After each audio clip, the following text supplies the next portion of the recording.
Hi friends, मैं VK Chitrangan और मैं आपका आपके चैनल वीके चित्रांगन में हार्दिक स्वागत एवं अभिनंदन करता हूं। आज की इस वीडियो के माध्यम से मैं नेक्स्ट सीरीज उसी सूरदास की पद का सेकंड भाग लेकर के आया हूं और उसमें मैंने दूसरे जो है पैराग्राफ को रखा है या दूसरे पद को रखा है इनके। तो चलिए स्टार्ट करते हैं।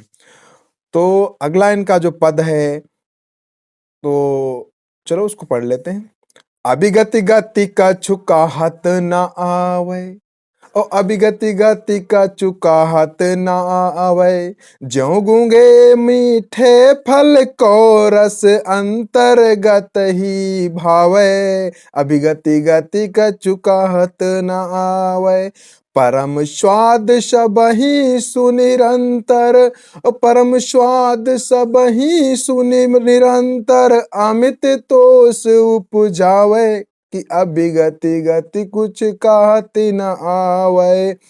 मन बानी को अगम अगोचर, सो जाने सो पावे, और सो जाने जो पावे।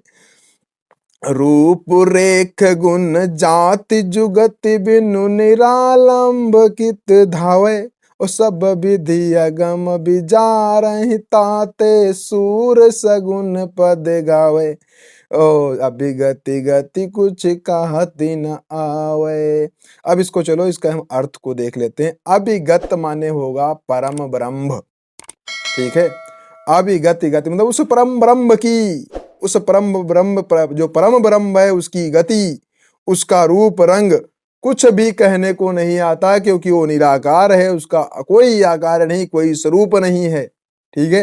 कह रहे हैं उस परम ब्रह्म की गति का वर्णन नहीं किया जा सकता या शब्दों से नहीं कहा जा सकता। वो जो परम ब्रह्म है उसकी गति का वर्णन नहीं किया जा सकता है, अर्थात उसके बारे में बताया नहीं जा सकता है, ठीक है।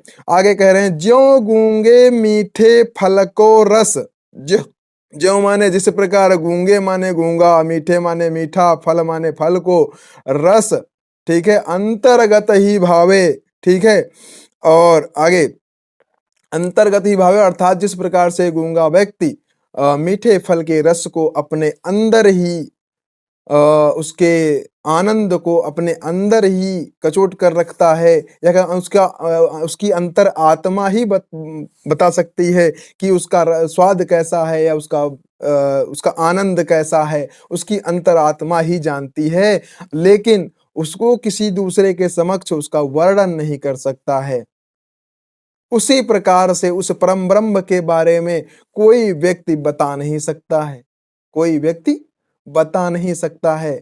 जो उसके बारे में जानता है वही उसका आनंद उठा सकता है। फिर कहते हैं परम स्वाद सबहि सुनिरंतर, अमित तोष उपजावे, अभिगति गति कुछ कहे न आवे। कहने का मतलब जो परम स्वाद परमानंद है, जो परमानंद है सबही सुनिरंतर, सभी के अंदर लगातार, जो परम आनंद है, जो उसका परम आनंद है वो सभी के सुनिरंतर मतलब सभी के अंदर लगातार, निरंतर माने होता है लगातार।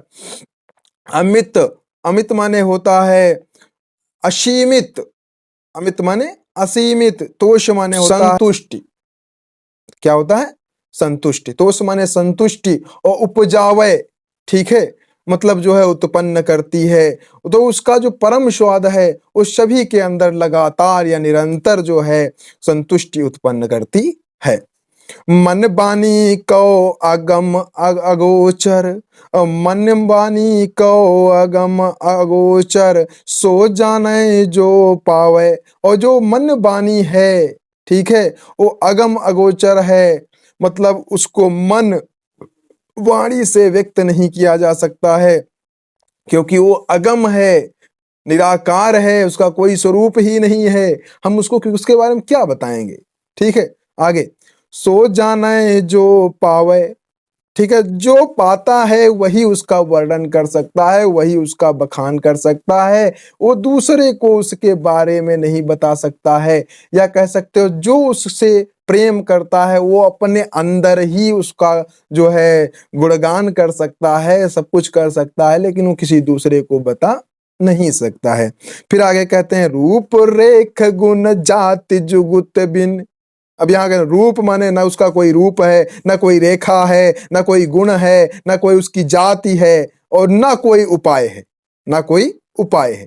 जब कुछ है ही नहीं तो क्या बताया जा सकता है?